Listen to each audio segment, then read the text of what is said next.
하이델베르크 교리문답을 하심으로 6월 마지막 주일 예배로 나아갑니다. 살아서나 죽었으나 당신의 유일한 위로는 무엇입니까? 살아서나 죽었으나 나의 몸과 영혼은 나 자신의 것이 아닙니다. 나의 몸과 영혼은 나의 신실하신 구주 예수 그리스도의 것입니다. 그리스도는 자신의 보배로운 피로 나의 모든 죄값을 완전히 지으셨습니다.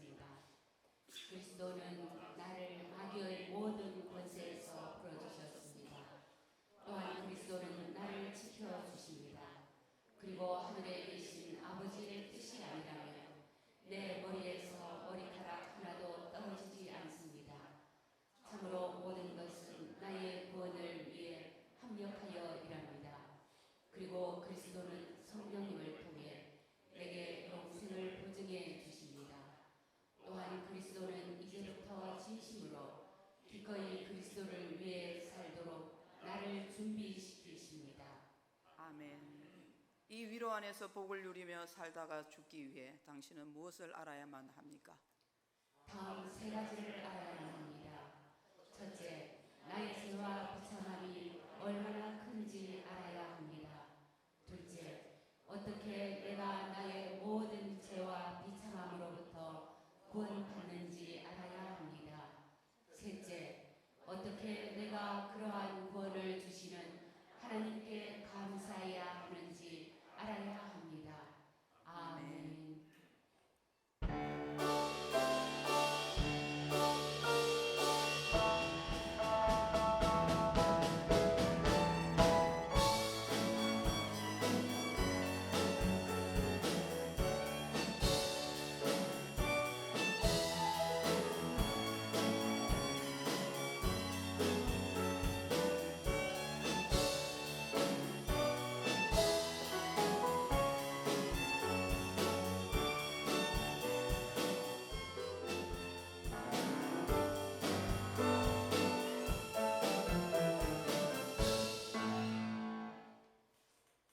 온 땅이여 여호와께 노래하며 그의 구원을 날마다 선포할지어다. 여호와는 위대하시니 극진히 찬양할 것이요 모든 신보다 경외할 것이며 만국의 모든 신은 헛것이나 여호와께서는 하늘을 지으셨도다. 아멘. 찬송과 영광을 받으시기에 합당하신 하나님, 거룩하신 주님의 날을 맞이하여 아름다운 성전으로 불러주셔서 예배 드리게 하시니 감사를 드립니다. 오늘은 한국전쟁 73주년이 되는 날입니다. 하나님께서 그 참혹한 전쟁 속에서도 우리나라를 지켜주신 그 크신 은혜를 잊지 않고 기억하며 이 땅의 모든 교회들이 말씀과 기도로 거룩함을 다시 회복하게 하시며 우리 삶의 전 영역에 걸쳐서 하나님의 공의와 정의가 바로 세워지게 하옵소서. 예배하는 이 시간 선포되는 신령한 말씀으로 우리의 갈급한 영혼을 채우시며 은혜와 진리의 삶을 살도록 인도하여 주옵소서. 우리 구세주 예수님의 이름으로 기원하옵나이다. 아멘. 찬송가 39장을 부르겠습니다.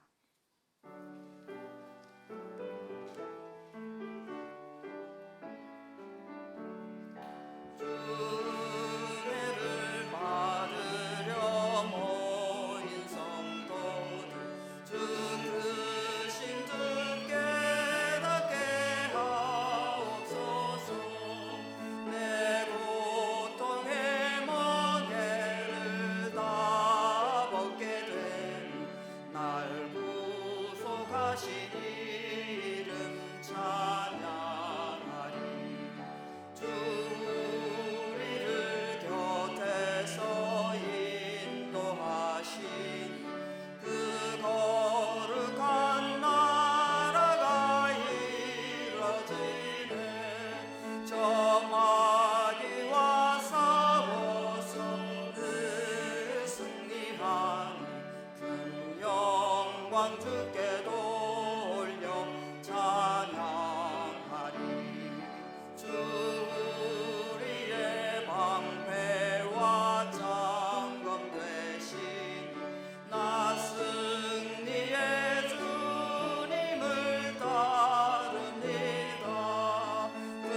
환난을 당할 때 늘 도우시니 승정과 높이 불러 찬양하리.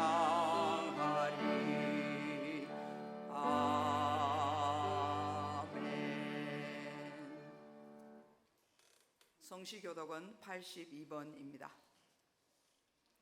너희 안에 이 마음을 품으라. 곧 그리스도 예수의 마음이니 그는 근본 하나님의 본체시나 하나님과 동등됨을 취할 것으로 여기지 아니하시고 오히려 자기를 비워 종의 형체를 가지사 사람들과 같이 되셨고 사람의 모양으로 나타나사 자기를 낮추시고 죽기까지 복종하셨으니 곧 십자가에 죽으심이라. 이러므로 하나님이 그를 지극히 높여 모든 이름 위에 뛰어난 이름을 주사 하늘에 있는 자들과 땅에 있는 자들과 땅 아래에 있는 자들로 모든 무릎을 예수의 이름에 꿇게 하시고 모든 입으로 예수 그리스도를 주라 시인하여 하나님 아버지께 영광을 돌리게 하셨느니라. 아멘. 우리의 신앙을 고백하겠습니다. 나는 전능하신 아버지 하나님 천지의 창조주를 믿습니다. 나는 그의 유일하신 아들 우리 주 예수 그리스도를 믿습니다. 그는 성령으로 잉태되어 동정녀 마리아에게서 나시고 본디오 빌라도에게 고난을 받아 십자가에 못 박혀 죽으시고 장사된 지 사흘 만에 죽은 자 가운데서 다시 살아나셨으며 하늘에 오르시어 전능하신 아버지 하나님 우편에 앉아 계시다가 거기로부터 살아있는 자와 죽은 자를 심판하러 오십니다. 나는 성령을 믿으며 거룩한 공교회와 성도의 교제와 죄를 용서받는 것과 몸의 부활과 영생을 믿습니다. 아멘. 찬송가 191장을 부르겠습니다.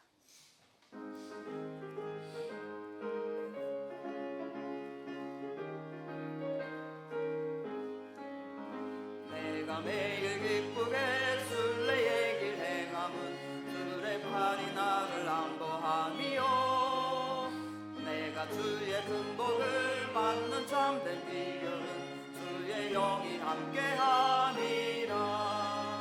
성령이 계시네 할렐루야 함께하시네 좁은 길을 걸으며 밤낮 기뻐하는 것 주의 영이 함께함이라.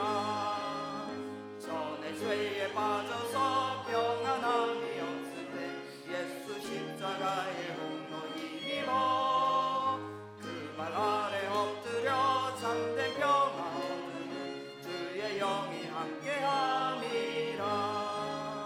성령이 계시네 할렐루야 함께하시네 좁은 길을 걸으며 밤낮 기뻐하는 것 주의 영이 함께함이라. 나와 동행하시고 모든 염려하시니 나는 숲의 새와 같이 기쁘다. 내가 기쁜 마음으로 주의 뜻을 행함은 주의 영이 함께함이라. 성령이 계시네 할렐루야 함께하시네 좁은 길을 걸으며 밤낮 기뻐하는 것 주의 영이 함께함이라. 세상 모든 욕망과 나의 모든 정욕은 십자가의 힘이 못을 말았네. 어두운 밤이 지나고 무거운 짐 벗으니 주의 영이 함께함이라.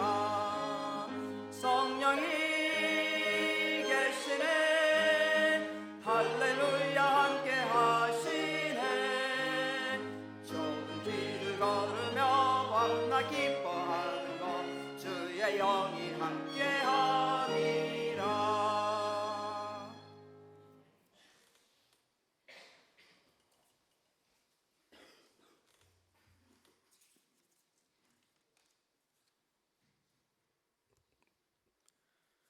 온 천한 만물을 창조하시고 지금도 권능으로 다스리시는 전능하신 하나님께 존귀와 찬양을 올려드립니다. 지난 한 주간도 일상 가운데 함께하시고 거룩한 안식일에 하나님 전으로 부르사 예배를 통해 하나님과 기쁜 영적 교제로 나아가게 하심에 감사를 드립니다. 예수 그리스도의 십자가의 대속의 은혜로 제사함으로 새 생명을 얻어 하나님 자녀가 되었지만 하나님을 향한 온전한 믿음이 부족하여 하나님을 기쁘시게 하고 즐거워하는 삶보다 육신의 소욕을 따라 세상에 속한 자로 살아가고 있는 저희들의 불순종의 삶을 자복하고 회개하오니 용서하옵소서. 이제는 과거에 죄악된 옛 본성을 모두 청산하게 하시고 하나님을 향한 순전한 믿음의 거듭난 새 본성으로 거룩히 구별된 성도가 되게 하옵소서. 지금까지 이 나라를 사랑하시고 지키시는 하나님, 6.25 전쟁으로 인해 모든 삶의 터전이 무너졌던 이 대한민국이 전적인 하나님의 은혜로 회복되게 하시고 현재의 평안한 삶을 누리며 살아가게 하심에 감사드립니다. 이 나라를 지키다 희생한 선열들의 숭고한 희생을 잊지 않게 하시고 이 땅에 다시는 전쟁으로 인한 아픔이 반복되지 않도록 성령님 지켜주시옵소서. 여전히 분단의 아픔 가운데 놓여있는 이 대한민국을 불쌍히 여기사 속히 평화 통일로 이끌어 주시옵고 북한 땅에서 억압 속에 신음하고 있는 하나님 자녀들을 불쌍히 여기사 하나님 강권적인 은혜를 함께하사 믿음의 자유를 허락하옵소서. 사랑하는 성도들을 위해 기도드립니다. 날마다 저희들에게 성령의 충만한 은혜를 부어주사 삶의 예배가 되게 하시고 삶의 삶 속에서 성령의 임재의 역사를 경험하게 하시오며 이를 통해 저희들의 믿음이 무너지지 않는 반석 위에 세워지게 하옵소서. 심령이 가난하여 늘 겸손한 자로 하나님 통치 안에 거함을 기쁨으로 여기게 하사 하나님의 백성으로 살아가는 축복의 삶을 하나님 자녀들에게 허락하옵소서. 모든 성도들의 주어진 모든 것, 자신의 생명까지도 하나님께서 주신 은혜의 선물임을 깨닫고 인정하게 하시고 인생의 삶의 목적이 하나님의 영광만을 드러내기에 힘쓰게 하옵소서. 여러 가지 세상적 근심과 걱정으로 어려움과 아픔 가운데 있는 성도들의 심령을 긍휼히 여기사 해결의 은혜를 허락하옵시고 이를 통해 하나님을 향한 온전한 믿음으로 회복되게 하옵소서. 하나님의 사랑하는 자녀들이 영원 불변의 진리의 말씀을 읽고 깊이 묵상함을 통해 하나님의 선하시고 깊은 뜻을 깨달아 거룩한 하나님의 영에 붙잡혀 타락되어져 가는 세속의 문화에 휘둘리지 않게 하시고 세상과 구별된 거룩한 성도의 삶을 살아갈 수 있도록 성령님 강권적인 은혜로 인도하옵소서. 한 해의 절반이 지나가고 있는 이때 지나간 시간을 돌아보며 현재의 믿음의 삶을 점검하게 하시고 반복되는 일상 속에 해석화로 인해 죽어가는 심령에 성령의 단비를 부으사 다시금 하나님 은혜로 회복되게 하옵소서. 오늘부터 내일 사라질 육신의 소욕에 빠져 영원한 생명의 삶을 잃어버리는 어리석은 삶을 버리고 하나님 중심의 삶으로 돌이키게 하시고 영원한 생명으로 인도하시는 하나님을 전적으로 신뢰하는 믿음을 소유할 수 있도록 은혜 베풀어 주시옵소서. 각 교육 부사가 준비하고 있는 여름 수련회와 여름 성경 학교 위에 성령 하나님 함께하사 준비하는 손길을 축복하옵시고 하나님 인도하심 가운데 모든 과정이 순조롭게 진행되게 하시며 준비된 모든 일정을 통해 서로 교제와 연합으로 하나님의 풍성한 은혜를 나누게 하옵소서. 또한 하나님께서 창조하신 아름다운 자연 속에서 마음껏 뛰놀며 우리를 향한 하나님의 사랑을 충만히 경험하는 은혜의 시간 되게 하옵소서. 육신의 병원과 노안으로 고통 중에 있는 사랑하는 하나님의 자녀들의 아픔을 기억하시고 치료 회복의 은혜를 베푸시옵고 고난 중에 인하신 하나님을 만나 심령 가운데 평안과 위로를 경험하게 하옵소서. 이 시간 성도들의 마음과 뜻을 다하여 하나님께 근배로 나아가오니 3일 하나님 홀령을 받으시옵소서. 말씀 전하시는 담임 목사님 위에 성령 충만함으로 함께하사 능력의 말씀을 선포하게 하시며 말씀 듣는 성도들의 심령이 변화되어 하나님을 더 깊이 만나 간절한 믿음을 소망하는 시간 되게 하옵소서. 예배 수종을 주님께 맡기오며 영원한 생명을 인도하시는 예수님의 이름으로 기도드립니다. 아멘.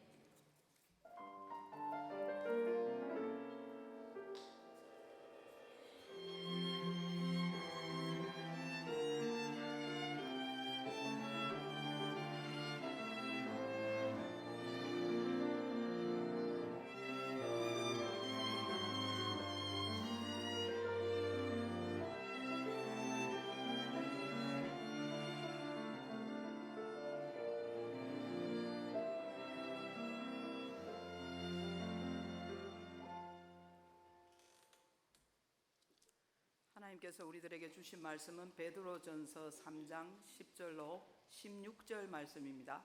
신약 성경 379면에 있는 베드로전서 3장 10절로 16절까지 말씀을 한 절씩 봉독하시고 마지막 절은 합독하겠습니다.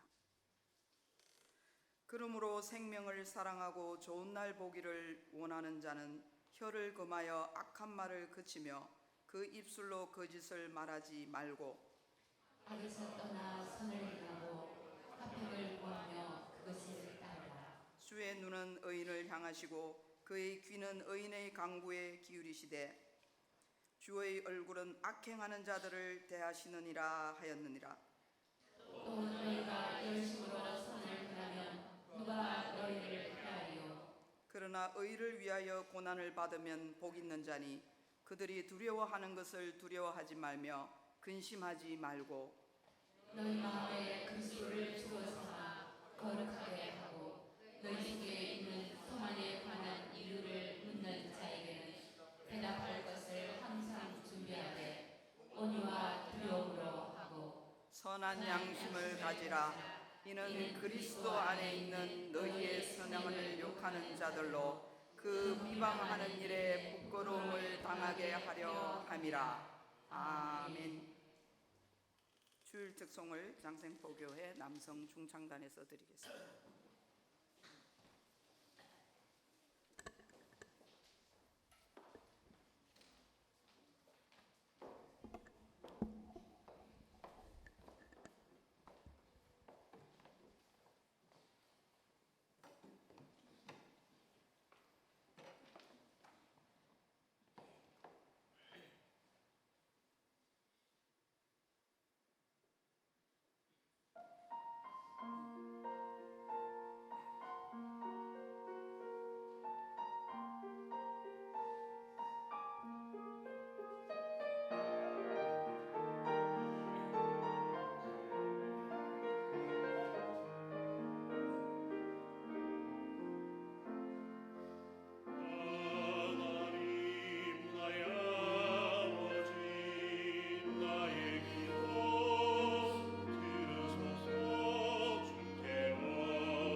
초대교회 때 그리스도인들에 대한 박해와 순교로 배교가 일어나자 연약한 그리스도인들의 믿음을 돕고자 예수님의 수제자 베드로가 편지를 씁니다.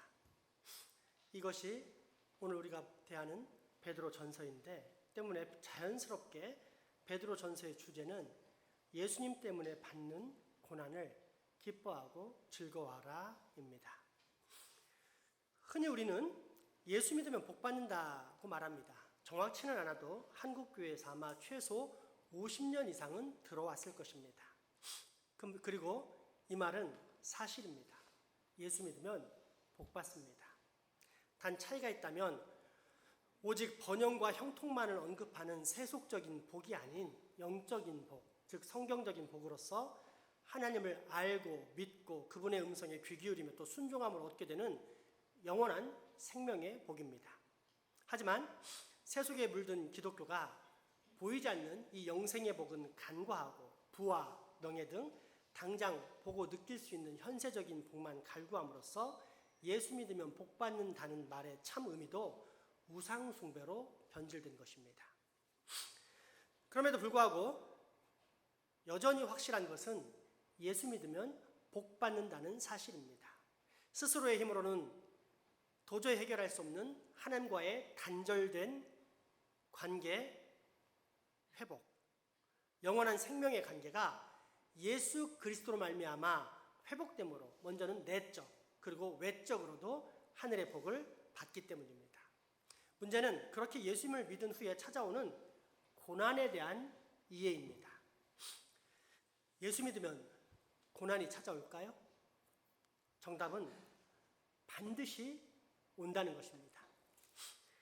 단 차이가 있다면 어떤 사람에게는 우리가 흔히 말하는 고통, 곧 질병에 시달림, 경제적인 어려움과 사회에서의 좌절, 망가진 자녀의 모습 같은 고난 등이 찾아오는가 하면 어떤 사람에게는 괴롭고 힘든 문제가 아닌 조용히 하나님과 그 하나님의 뜻을 멀리하게 만드는 유혹, 즉 서서히 뜨거워지는 따뜻한 물 속에서 조용히 죽어가는 개구리처럼 편안한 고난이 찾아올 뿐입니다.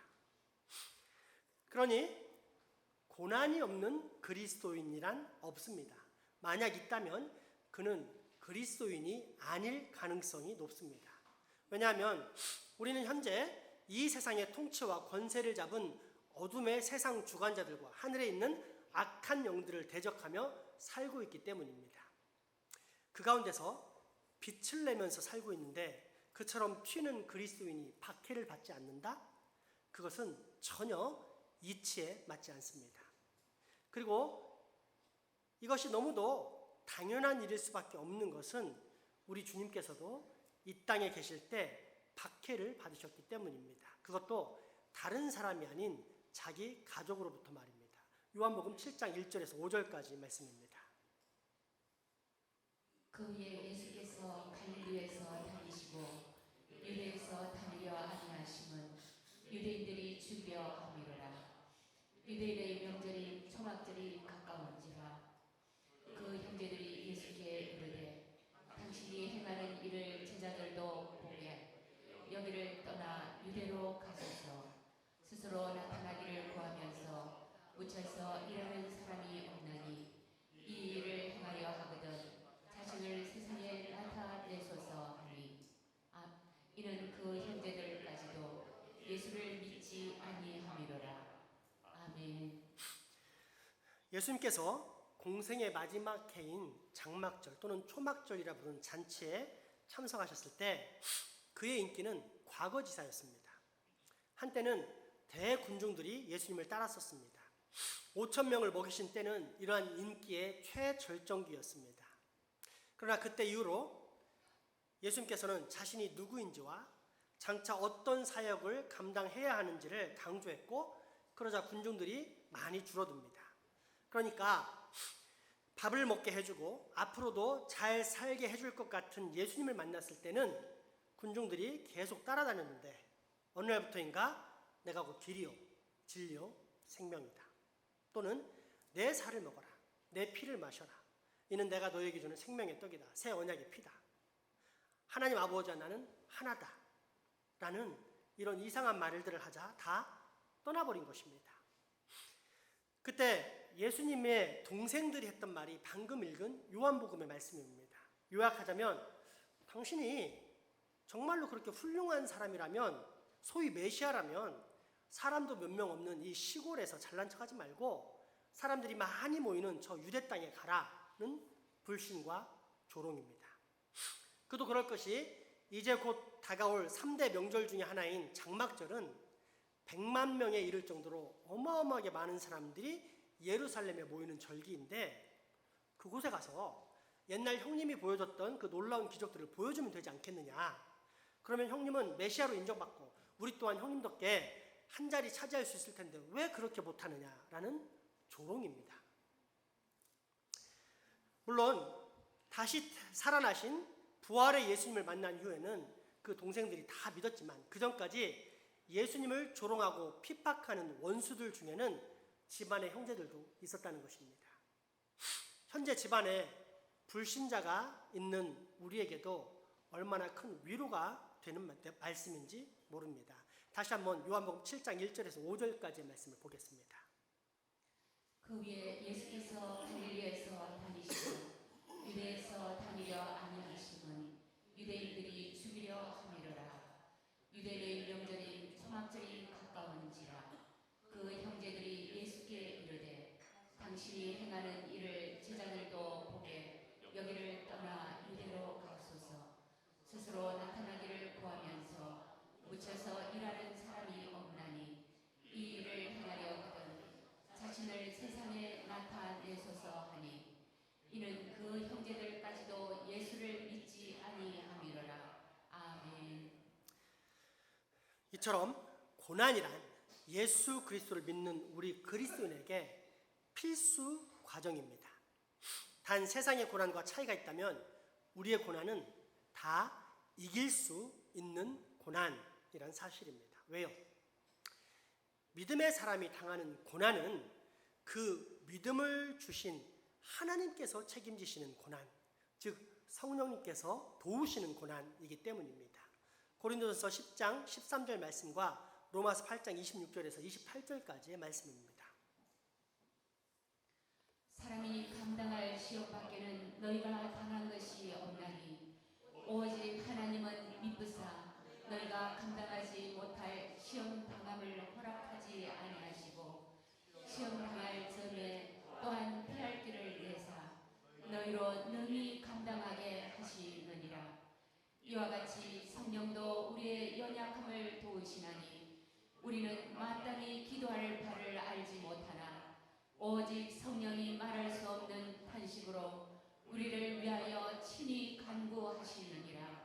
마음을 살피시는 이가 성령의 생각을 아시나니 이는 성령이 하나님의 뜻대로 성도를 위하여 간구하심이니라. 우리가 알거니와 하나님을 사랑하는 자 곧 그의 뜻대로 부르심을 입은 자들에게는 모든 것이 합력하여 선을 이루느니라. 아멘. 그렇다면 이처럼 고난이 찾아올 때 우리가 어떻게 이 고난을 대처해야 할까요? 고난 가운데 유지해야 할 우리 신앙의 자세는 무엇입니까? 첫째, 우리의 입술에서 여전히 선하고 아름다운 말이 흐르도록 해야 합니다. 20세기 후반 실존주의 철학과 언어 구조학이 발달하면서 말은 굉장히 중요한 요소로 자리 잡게 되었습니다. 실존주의 철학자인 마틴 하이데거는 심지어 언어를 사고의 집이라고 했습니다. 쉽게 말해 우리가 보통 내뱉는 흔한 말들이 더 이상 흔한 언어가 아닌 우리의 생각을 좌우하는 중요한 요소가 된다는 뜻입니다. 아마도 이런 질문을 하면 그 중요성을 이해하기가 더 쉬울 것입니다. 생각이 먼저 오고서 언어로 전달될까요? 아니면 언어가 먼저 올까요? 즉 개념이 먼저일까요? 언어가 먼저일까요? 언어가 먼저입니다. 과거에는 다 생각이 먼저라고 했습니다. 즉 머릿속에서 생각을 한 후에 그 생각을 정리해서 말을 한다고 믿었습니다. 그러나 지금은 언어가 사고를 창조한다고 봅니다. 생각보다 언어가 먼저라는 것입니다. 갓난아이를 키우는 얘만 봐도 그렇습니다. 갓난아기가 엄마 품속에서 이런 생각을 한 후에 엄마라고 부를까요? 저 사람은 누굴까? 누군데 매번 나를 안고서 밥 먹이고 노래 불러주고 이야기를 들려주는 걸까? 아무튼 늘 내게 저렇게 정성을 들이는데 나도 보답 차원에서 이름을 붙여줘야 할 것 같다. 적당한 이름이 무엇이 있을까? 그래, 그냥 엄마라고 불러주자. 아닙니다. 엄마라는 단어는 아무 개념 없이 밖에서 들려오는 수백, 수천 번의 언어를 통해서 이루어집니다. 아가, 배고파? 엄마가 밥 줄게. 우리 아가 오늘 기분 좋아 보이네? 웃는 모습을 보니 엄마도 기분 좋아. 아가, 아빠 보고 싶지? 엄마도 아빠 보고 싶어. 얼마 언제 올지 기다려진다. 이렇게 수백, 수천 번을 듣다가 어느 날 마 하게 되면 그 순간 이 단어 속에 굉장히 많은 함축과 느낌들이 스며들게 되는 것입니다. 지금도 우리가 엄마라는 말을 내뱉으면 순간 많은 생각이 떠오르지 않습니까? 행복하고 포근하고 아름다울 뿐 아니라 말로 표현할 수 없는 위대한 개념이 내 머리를 사로잡습니다. 평범한 개념으로는 금방 표현할 수 없는 수많은 함축들이 엄마라는 말, 즉 언어 속에 담겨 있는 것입니다. 이처럼 언어학에서는 언어가 개념과 가치를 창출한다고 봅니다. 그만큼 말이란 것은 힘이 있다는 것입니다. 그런데 이처럼 놀라운 하나님의 선물인 언어, 다른 피조물에게는 전혀 존재하지 않는 오직 사람에게만 있는 이 소중한 선물인 언어를 우리가 함부로 사용한다고 해봅시다. 틈만 나면 입에서 불평, 불만, 남을 향한 비난, 시기, 질투, 욕설, 거짓, 악독으로 도배한다고 해봅시다. 그 사람이 내뱉는 언어가 창출하는 개념과 가치는 무엇일까요? 온갖 부정적인 생각과 낙심, 후회와 절망, 분노만이 그를 사로잡게 됩니다. 그리고 이런 사람 곁에는 유유상종이란 말처럼 반드시 비슷한 사람들이 몰려듭니다. 마치 자석에 끌리듯이 추잡한 인간들끼리 매력을 느껴 서로 모이게 되는 것입니다. 그러므로 여러분, 잘 살펴보십시오. 혹시 내 주변에 그처럼 은근히 그리고 교묘하게 불평, 불만, 분열과 갈등을 조장하는 언어의 사람이 있는지 확인해 보십시오. 왜냐하면 그 사람의 교활하고 지저분한 모습을 거울에 비춰보면 그 거울 속에서 내가 보일 수도 있기 때문입니다. 반면 늘 아름답고 선한 말, 위로하고 격려하는 말은 듣는 사람으로 하여금 감사와 기쁨, 용기와 희망을 창출합니다. 잘했다. 어쩜 그렇게 예배를 잘 드리니 하선아. 하나님이 정말 기뻐하시겠다. 와, 멋지다. 어쩜 그렇게 노래를 잘하니. 천사들도 듣고 부러워하겠는걸? 오, 대단하다. 이렇게 운동을 잘하는 줄 몰랐네? 나중에 올림픽 나가서 금메달 따는 거 아니야? 야, 정말 훌륭한걸. 이 더운 날 힘들 텐데 어쩌면 그렇게 불평 한마디 없이 맡은 일을 척척 잘 해내는 거니? 너는 정말 하나님이 좋아하실 만한 사람이야. 이런 격려와 위로, 감사와 칭찬이 담긴 아름답고 선한 말을 듣고자 하는 사람에게는 어떤 개념과 가치가 창출되겠습니까? 영원한 세계에 대한 소망, 인격적인 하나님의 존재에 대한 인식, 그리고 이 하나님께서 내게 주신 소중한 재능에 대한 자부심 등등이 내 머리와 가슴에 스며들지 않겠습니까? 때문에 신앙인, 우리 그리스도인은 언제나 그 입술에서 악 대신에 선이 흘러나와야만 하는 것입니다. 그 사실을 베드로전서 3장 10절에 11절 말씀을 통해 베드로 사도는 이렇게 말하고 있습니다. 그러므로 생명을 사랑하고 좋은 날 보기를 원하는 자는 혀를 금하며 악한 말을 그치며 그 입술로 거짓을 말하지 말고 악에서 떠나 선을 행하고 화평을 구하며 그것을 따르라. 둘째, 우리 입술에서 나오는 말들이 알맞고 적절한 언어인지를 늘 점검해야 합니다. 잠언 25장 11절 말씀입니다. 무에 합당한 말은 아로새긴 은전반의 금사관이라. 아멘. 언어란 것은 다른 문화에 들어가면서 단어가 바뀌면 미묘한 가치 전환이 일어납니다. 언어가 바뀔 때 개념과 가치도 전환되는 것입니다. 아마 이런 예가 적합할 것입니다. 옛날 저희 선생님 중 한 분이 영국에서 유학할 때 일입니다. 당시 그 대학에 젊고 똑똑한 교수 한 분이 이 한국 유학생, 그러니까 저희 선생님과 식사를 하자고 하더랍니다. 이유인즉슨 이 한국 학생이 동양 철학 쪽에 조예가 깊다는 소문을 듣고서 궁금한 점을 묻고 싶어서 부른 것입니다. 그래서 토론을 하는데 자기는 도저히 도에 대한 개념이 안 잡히는데 이 도가 무엇인지를 좀 설명해 달라는 것입니다. 여러분, 우리는 어떻습니까? 길거리 나가면 사람들이 도를 아십니까? 할 정도로 널린 게 도입니다. 때문에 도 하면 분명히 설명은 못하지만 그 개념이 무엇인지, 느낌이 어떤 것인지 대충은 압니다. 그런데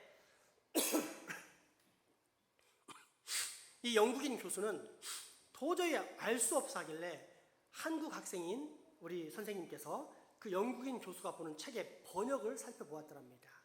그랬더니 도의 번역이 way로 되어 있는 것을 발견할 수 있었습니다.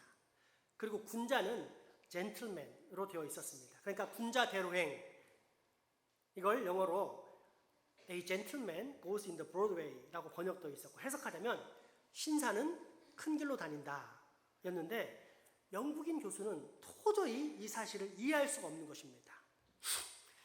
귀족 출신인 영국인 교수 입장에서는 신사는 우산을 들고 다닌다라고 했으면 금방 이해했을 것입니다. 왜냐하면 영국에서는 비가 많이 오기 때문입니다. 또한 미국인이라면 신사는 금발을 좋아한다라고 했으면 얼른 이해했을 것입니다. 그런데 신사가 큰 길로 다닌다라고 번역해 놓으니까 이해가 되지 않아서 신사가 왜 큰 길로 다닙니까? 라고 질문했다는 것입니다. 그들의 입장, 그들의 개념에서는 길이 없으면 길을 만들면 됩니다. 진취적이고 개척적인 프론티어 정신이 그들의 문화입니다. 그런데 동양에서는 신사들이 왜 큰 길로 다녀야 하는지, 또 조문도 석사카이, 즉 아침에 도를 들으면 저녁에 죽어도 좋다 등 왜 아침에 길을 발견했는데 저녁에는 죽어도 좋은지 도무지 그 개념을 알 수가 없는 것입니다.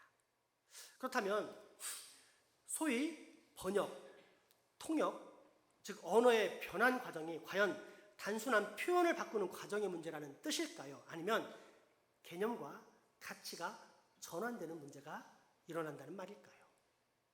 비슷한 예가 우리가 겪는 상황 속의 언어에도 있습니다. 아무리 좋은 표현, 아무리 좋은 의도, 즉 텍스트라 할지라도 상황, 곧 컨텍스트가 달라지면 그 가치나 개념이 달라질 수 있다는 것입니다. 예를 들어 99세 생신을 맞이하신 할머니 생신잔치에 온 가족이 다 모였는데 사회자가 맡은 자리에서 한참 진행하다 보니 흥에 겨워서 이런 말을 했다고 해봅시다. 우리 모두 다 할머니께서 건강하셔서 백수하기를 꼭 기원합시다. 그러면 결국 어떤 뜻입니까? 내년에는 반드시 죽어라 하는 말입니다. 또는 아주 중요한 기업의 행사를 맡은 사회자가 최고위층의 국회의원을 소개하면서 그 사람이 얼마나 훌륭한 사람인지 강조하기 위해서 이렇게 말했다고 생각해 봅시다. 오늘 이 자리를 빛내주시기 위해서 귀한 분이 오셨습니다. 이 초라한 자리에 정말 모시기 힘든 분인데 모셨습니다. 이분이 오시니까 우중충했던 자리들이 번쩍번쩍 빛이 납니다. 문제는 소개받는 그 국회의원이 대머리라는 사실입니다. 또한 그날따라 조명 때문에 그 머리가 유난히 빛나 보였습니다. 그러면 아무리 좋은 표현이라 할지라도 풍자와 조롱이 되는 것입니다. 따라서 우리가 말을 할 때 주의해야 합니다. 지금 내가 하는 말이 이 상황에 적합한지, 꼭 필요한 말인지 늘 점검할 수 있어야 하는 것입니다. 그런 면에서 이제 우리 한번 다 같이 스스로를 점검해 봅시다. 여러분은 어떠한 상황 가운데서도 여전히 거룩한 교회로서 적합한 말을 하고 있습니까? 고난 가운데서도 빛을 내어 어두운 세상을 밝히는 말을 합니까? 세상의 조롱 속에서도 소금이 되어 오히려 세상의 부패를 방지하는 쓸모있는 말을 하며 삽니까? 무엇보다도 하나님의 이름을 높이고 하나님의 영광을 드러냄으로써 내 주변 사람들에게 덕이 되고 유익을 주는 거룩한 언어 생활 가운데 살아가고 있습니까? 고난을 대처하는 우리의 자세, 마지막 세 번째. 그것은 우리 안에 항상 참 소망에 관한 답변이 준비되어 있어야 한다는 것입니다. 오늘 본문 베드로전서 3장 14절에서 16절까지의 말씀입니다. 그러나 의를 위하여 고난을 받으면 복 있는 자니 그들이 두려워하는 것을 두려워하지 말며 근심하지 말고 너희 마음에 그리스도를 주로 삼아 거룩하게 하고 너희 속에 있는 소망에 관한 이유를 묻는 자에게는 대답할 것을 항상 준비하되 온유와 두려움으로 하고 선한 양심을 가지라. 이는 그리스도 안에 있는 너희의 선행을 욕하는 자들로 그 비방하는 일에 부끄러움을 당하게 하려 함이라. 아멘. 1960년대 미국에는 히피 세대가 있었습니다. 가끔씩 영화에서 보면 마음껏 술과 마약을 즐기며 자유롭게 여행도 하다가 때로는 사회 문제에 개입해 당시 미국이 처한 베트남 전쟁에 반대 시위를 하던 사람들이 있었는데 기성세대의 권위에 발발하던 이런 종류의 사람들을 히피 문화의 세대라고 했습니다.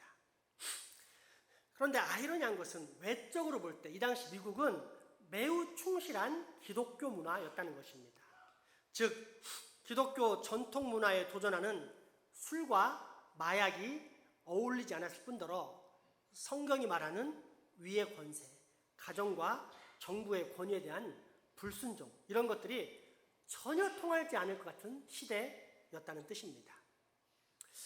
그런데 왜 이처럼 어처구니 없는 일이 발생했을까요?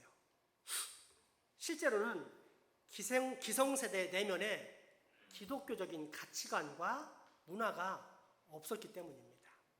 당시 외부에서 밀려드는 세속화의 바람은 이 기성세대의 신앙을 흔들어 버렸고 그로 인해 하나님에 대한 절대 진리와 절대 기준을 더 이상 가질 수 없었습니다. 따라서 믿음에 흔들린 이들의 내면에 자리 잡은 것은 이제 더 이상 하나님이 아닌 일신의 평안과 물질적인 풍요, 그게 전부였습니다. 쉽게 말해 외적으로는 여전히 교회에 다니며 장로, 안수집사, 권사의 삶을 살았지만 그 내면에 담긴 모든 생각과 목적은 오직 잘 먹고 잘 사는 것이었습니다. 때문에 이런 기성세대들에게 환멸을 느낀 젊은이들, 즉 기성세대들이 도덕적 가면을 썼을 뿐 사실은 매우 추잡하고 세속적인 사람이라고 느낀 젊은이들은 가면이 없는 참 자유와 행복을 누리겠다며 그처럼 일상생활에서 마음껏 자유를 추구한다라는 명목 아래 약물과 신좌파 운동이라는 히피 문화에 빠져든 것입니다. 하지만 그들의 결국은 바라던 자유와 기쁨을 얻는 대신 좌절과 허물하는 낙심 가운데 빠지게 됩니다. 자, 그러면 그 다음에는 어떻게 되었을까요? 1960년대 그 반항적이고 도전적인 약물 세대가 기성세대, 즉 어른이 된 1980년대에는 어떻게 변했을까요? 그들이 추구하던 이상세계, 가면을 쓰지 않으면서도 솔직하고 깨끗하고 자유로운 세상을 드디어 이룩했을까요? 아닙니다. 이전 부르주아 세대와는 또 다른 결의 더 교묘한 새로운 부르주아가 탄생합니다. 그들은 일상을 함부로 살지 않았습니다. 평일에는 회사도 다니고 돈도 벌고 결혼도 하고 자녀도 키우면서 열심히 잘 살았습니다. 누가 봐도 이상한 사람이 아닙니다. 대신 주말만 되면 약물을 사용하면서 무절제한 성생활, 퇴폐, 향락주에 흠뻑 젖어듭니다. 현재 우리나라가 금요일만 되면 불금 하면서 불나방처럼 퇴폐, 향락주에 빠져드는 것들은 바로 이러한 타락한 미국의 문화가 우리나라에 스며든 전형적인 세속화의 현상입니다. 그렇다면 왜 이런 현상이 발생했을까요? 1960년대 기성세대를 비판하면서 1980년대 기성세대가 된 젊은이들은 왜 그들이 꿈꾸던 이상세계 유토피아를 이루지 못하고 더 교묘하고 추잡한 욕망의 표출과 성취라는 가면을 쓰게 된 것일까요? 결국 신부르주아나 옛 부르주아나 추구하는 본질이 다 같았기 때문입니다. 즉 두 그룹 다 일신의 평안과 물질적 풍요에 자신들의 가장 중요한 가치를 두었던 것입니다. 그런데 여기서 정말 이상한 일은 일신의 평안과 풍요라는 기성세대의 가치관을 혐오했던 젊은 세대가 부모와 똑같은 가치를 목표로 삼고 심지어는 그보다 더 유치한 수준으로 사는 경우가 많아졌으며 그래서 결국 기성세대보다 더 못한 모습이 되었다는 사실입니다. 이를 통해 알 수 있는 것이 무엇일까요? 지금 우리 내면에 담긴 것이 곧 내가 사는 이 사회를 구성하는 실체가 된다는 것입니다. 지금 우리가 영향을 받는 이 모든 세속의 모습은 어느 날 하늘에서 외계인이 만들어서 툭 떨어뜨려서 세상에 갑자기 전파한 것이 아닙니다. 이 세상에 살고 있는 하나하나의 나, 즉 우리 안에 들어있는 생각이 말로, 행동으로 드러나면서 이처럼 추잡한 세상이 만들어진 것입니다. 그런데 이런 세상이 이후 그냥 나와 동떨어져 세상으로 존재합니까? 아닙니다. 서두에 언급한 것처럼 그 세상의 모든 행동, 언어는 또다시 내게 들어와 나의 개념과 가치를 창출합니다. 세속화된 가치와 개념을 붙잡게 만드는 것입니다.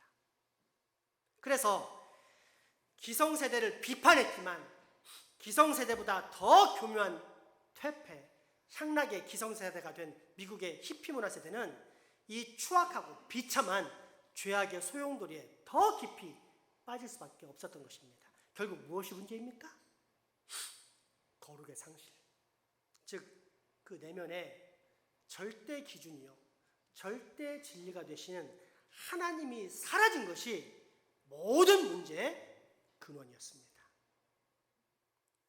자, 그렇다면 이러한 상황을 분명히 확인한 우리는 이제 어떻게 대처해야 할까요? 내 안에 들어있는 소망이나 내 인생의 목적은 분명 내 아이들이 보게 될 텐데, 아니 아무리 감춰도 언젠가 반드시 아이들에게 들키게 될 텐데, 그렇다면 나는 내 안의 소망이나 목적을 과연 어떻게 준비해 나가야 할까요? 교회에 다니지만 결국 내 인생의 목적은 일신의 평안과 물질적 풍요였다는 사실을 보게 만드는 것입니까? 즉 예수님을 믿지만 결국 내 소망은 그저 잘 먹고 잘 사는 것이라는 실제를 내 아이들로 하여금 보게 하는 것입니까?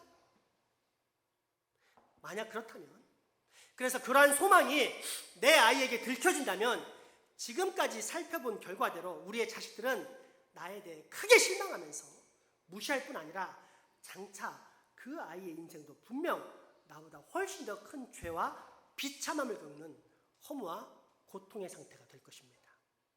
왜냐하면 내 안에 살아계신 하나님이 없는 것을 내 아이들이 이제는 분명히 보았기 때문입니다. 내 안에 하나님이 없으면 단순히 없는 것으로 끝나는 것이 아니라 죄의 종이 되어 인생의 파멸이란 결국으로 치달을 수밖에 없는 것입니다. 여러분은 과연 여러분의 자녀들을 그처럼 비참한 죄의 종으로 키우시렵니까? 만약 그렇지 않다면 우리는 우리 안에 참 소망을, 인생의 목적을 무엇으로 두어야 할까요? 바로 이런 것들이 아닙니까? 이 세상 온 우주 만물을 창조하신 인격적이고 도덕적인 살아계신 하나님, 하나님과의 단절된 관계를 회복하시고자 나 대신 죽으시고 다시 살아나신 성자 예수 그리스도, 지금도 내 곁에 함께하사 동행하시며 나를 도우시며 이후로도 나를 도우사 참된 생명으로 이끄실 성령님, 비록 고난이 찾아올지라도 반드시 나를 믿음으로 이끄사 영원한 구원에 이르게 하실 은혜와 진리이신 삼위일체 하나님의 영광, 바로 이 믿음의 소망을 우리 안에 품고 있어야 하지 않겠습니까? 그래야 우리 안에 있는 이 소망을 보고 우리의 자녀들은 더욱더 든든한 믿음의 반석 위에 서서 거룩한 소망의 삶을 멋지게 살아낼 수 있지 않겠습니까? 이것이 바로 진정한 그리스도인의 준비, 어떠한 고난 가운데서 우리가 갖추어야 할 참 신앙의 준비입니다.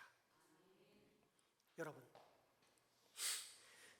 이 세상에서 가장 무서운 중독이 무엇일까요? 니코틴 중독? 알코올 중독?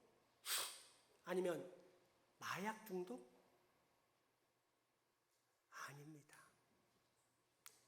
진짜 무서운 중독, 그래서 우리가 절대 끊을 수 없는 중독, 그것은 세상의 중독입니다. 세상이 흘러가는 대로 그저 하루하루를 충실하게 살아가는 세상의 중독입니다. 물론 여기에서 충실함이란 하나님을 생각하지 못한 채 날마다 주어진 일을 나름 행복하게 즐기며 살아가는 삶을 말합니다.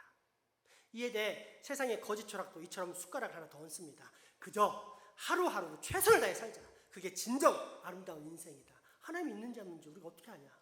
알 수가 없다. 결국 우리는 불가지론자다. 그러니 주어진 하루 최선을 다해 살자, 그게 아름다운 인생이다. 그렇게 세상에 중독되어 인생의 목적이 없이 10년, 20년, 30년 살다 보니 어느새 여러분 90살이 되고 80살이 되고 70살, 60살, 50살이 되지 않았습니까? 그래서 세상의 중독이 제일 무서운 것입니다. 그러나 이것은 틀렸습니다. 말 그대로 저 하늘에 대해 눈을 감은 세상에 중독된 것입니다. 그리고 이런 세상을 성경은 죄와 비참함에 물든 세상이라고 표현하고 있습니다. 그런데 우리 그리스도인들이 이런 세상의 중독을 분별하지 못한 채 살아간다면 어떤 일이 벌어지겠습니까? 세상의 비웃음 가운데 살다가 장차 저 영원한 세계에 들어가 분명 거룩하신 하나님의 심판을 면치 못할 것입니다. 따라서 우리는 다르게 살아야 합니다. 장차 다가올 분명한 현실적 심판을 기억하며 그 평가를 조망하면서 거기에 맞춰 오늘 하루하루를 거룩하게 살아가야 합니다. 즉 창조와 구속, 심판의 주 되신 삼위일체 하나님을 생각하면서 그분의 뜻을 따라 지금 내가 거한 이 시간, 이 자리를 날마다 하나님의 나라로 만들어가며 살아가는 것입니다. 어떻게 해요? 나의 행동, 나의 언어, 그리고 나의 언행을 만드는 내 안에 담긴 진짜 소망을 밖으로 드러내면서 말입니다. 오늘 본문 베드로전서 3장 10절에서 16절까지의 말씀이 바로 그 말씀입니다. 그러므로 생명을 사랑하고 좋은 날 보기를 원하는 자는 혀를 금하며 악한 말을 그치며 그 입술로 거짓을 말하지 말고 악에서 떠나 선을 행하고 화평을 구하며 그것을 따르라. 주의 눈은 의인을 향하시고 그의 귀는 의인의 강구에 기울이시되 주의 얼굴은 악행하는 자들을 대하시느니라 하였느니라. 또 너희가 열심으로 선을 행하면 누가 너희를 헤아리요? 그러나 의를 위하여 고난을 받으면 복 있는 자니 그들이 두려워하는 것을 두려워하지 말며 근심하지 말고 너희 마음에 그리스도를 주로 삼아 거룩하게 하고 너희 속에 있는 소망에 관한 이유를 묻는 자에게는 대답할 것을 항상 준비하되 온유와 두려움으로 하고 선한 양심을 가지라. 이는 그리스도 안에 있는 너희의 선행을 욕하는 자들로 그 비방하는 일에 부끄러움을 당하게 하려 함이라. 아멘. 기도합시다. 은혜와 진리 하나님, 오늘 우리로 그리스도의 준비, 특별히 고난 가운데서도 갖춰야 할 그리스도의 자세를 깨닫게 하시니 감사합니다. 바라옵긴 오늘 말씀처럼 우리 입술이 항상 선하고 아름답고 거룩함으로 적절한 말이 있게 하시고 나아가 내 안에 소망에 관한 분명한 답변이 늘 준비되게 하여 주옵소서. 예수 이름으로 기도합니다. 아멘. 헌금 마시겠습니다.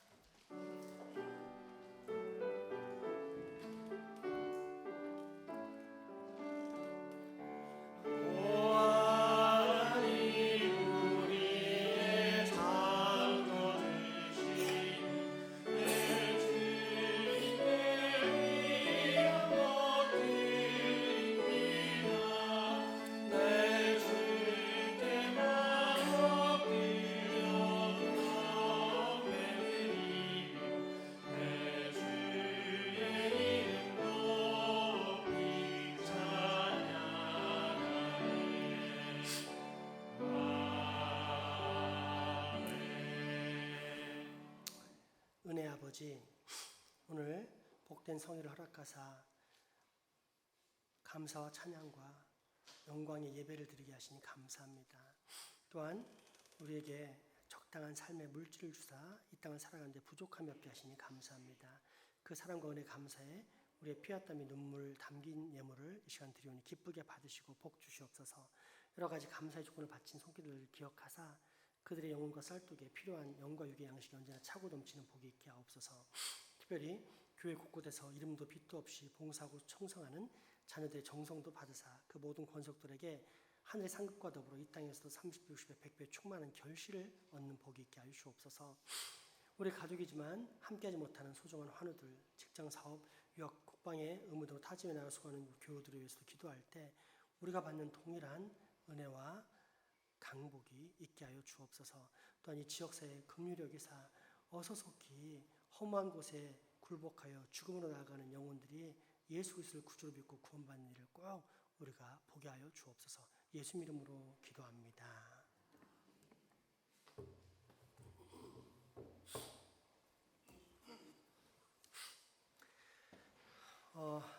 오늘 교회 소식 전해드립니다.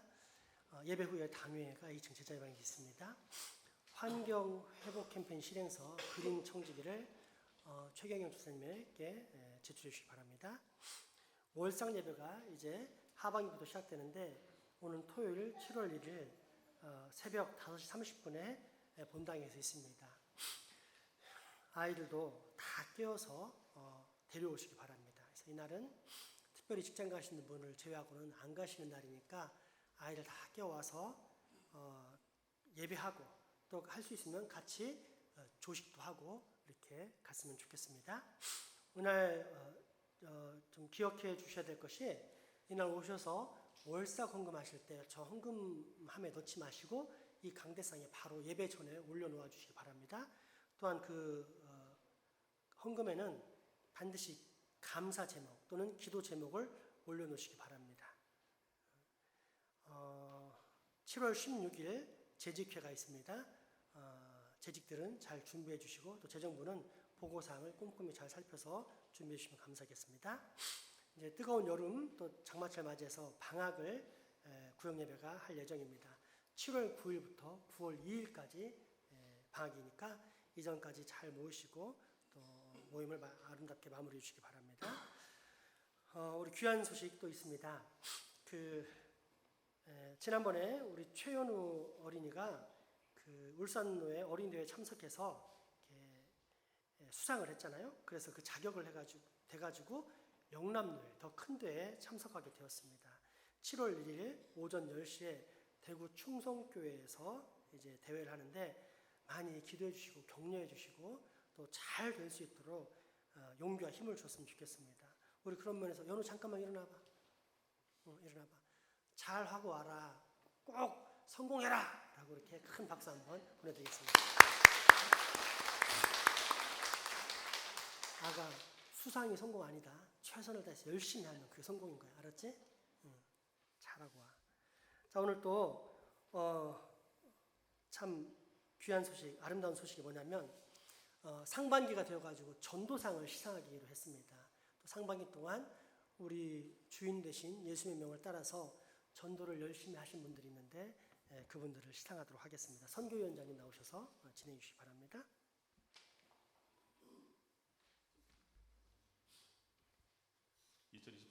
상반기 전도상을 시상하겠습니다. 시상 대상자 양희정 집사님 그리고 이지연 집사님 강대상 앞으로 나와주세요.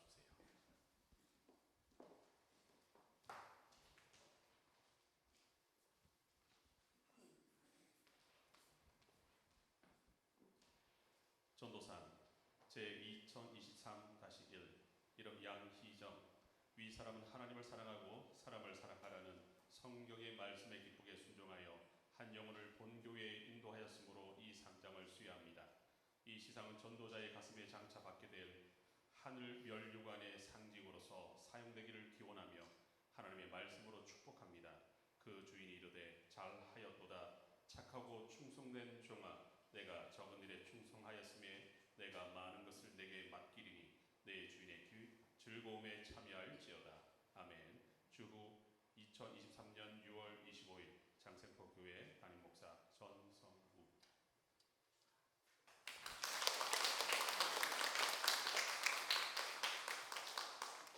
전도상 제2023-2 이름 이지현. 내용은 동일합니다. 주 2023년 6월 25일 장생포교회 담임목사 전성우.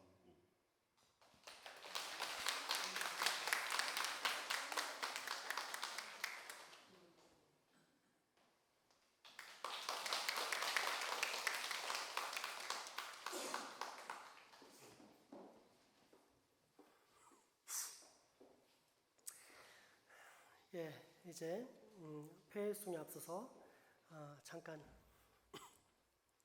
소개할 내용이 있습니다. 아침에 와서 이렇게 강대상에서 기도하는데 오늘 남성 중창단이 한 40분 전부터 와서 이제 찬양 준비를 하더라고요. 근데 이제 그 도와주시는 찬양 인도자가 시간이 없으니까 빨리빨리 하자 하면서도 농담할 거 다 하고 웃을 거 다 웃고 얘기할 거 다 하고 이렇게 이제 하더라고요. 그래서 이게 세상 같으면은 쓸데없는 짓이죠. 지금은 찬양이라는 목적을 잘 이루기 위해서 연습하는 거기 때문에 이런 쓸데없는 짓을 하면 안 되잖아요. 이제 이런 걸 실용주의라고 하는데 우리 그리스도인은 뭐죠?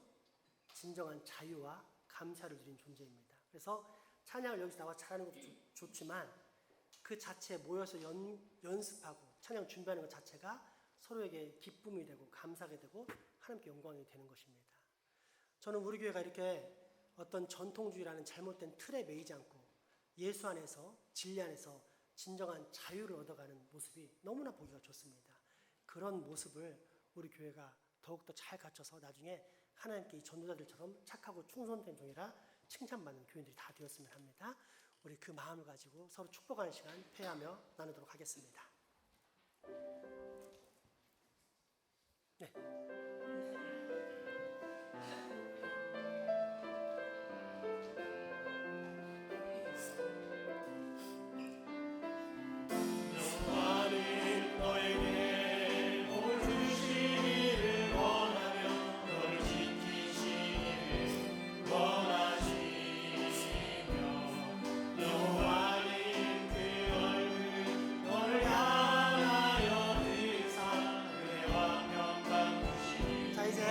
안아주면서 사랑한다고 고백할까요? 손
중대 발표가 있습니다. 우리 경연자매, 혜경자매, 우리 광현 형제는 예배 끝나고 그 자리 남으세요. 10명 이상 안 했어. 그래서 제가 안아주면서 10번 살아간다고 말하겠습니다. 축도합시다. 우리 주 예수 그리스도의 은혜와 하나님의 크신 사랑과 성령님의 교통하심이 이제 후로 어떠한 고난 가운데서도 내 안에 있는 소망의 답변과 더불어 밖으로의 아름답고 거룩한 언행을 통해 언제나 준비된 그리스도인으로서 살아가겠다라고 다짐하고 결단하는 여기 모인 모든 주의 자녀들의 머리 위와 가정, 이웃 그리고 후손들에게 지금부터 영원토록 함께 하시기를 간절히 축원하옵나이다. 아멘.